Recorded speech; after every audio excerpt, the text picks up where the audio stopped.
825 एकजना बराबर 800 अनि कम त कति साह्रो पैसा कमाउँछ नि यो बुढाहरू लगानी पनि कति धेरै भएको छ त नि पहिले तपाईको मेरो फर्स्ट एक्सपिरियन्समा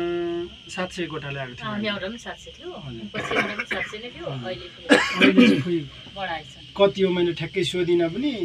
यसो हेर्यो अनि सोध्यो के अरे 60 वर्षभन्दा माथिको कोही हुनुहुन्छ भनेर अनि दुईजना हुनुहुन्छ बाबा मम्मी भने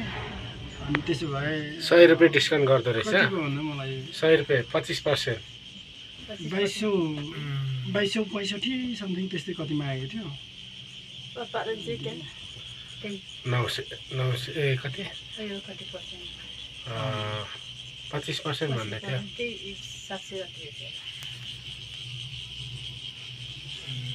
गुराँस तर फुलेको भए झन् कस्तो दामी अझ मनोकामना त त्यो गुराँस त्यति हुँदैन कति हामी पथरा पथरा रहेछ झरिसकेछ तर आउलेली पनि हुन्छ के आउले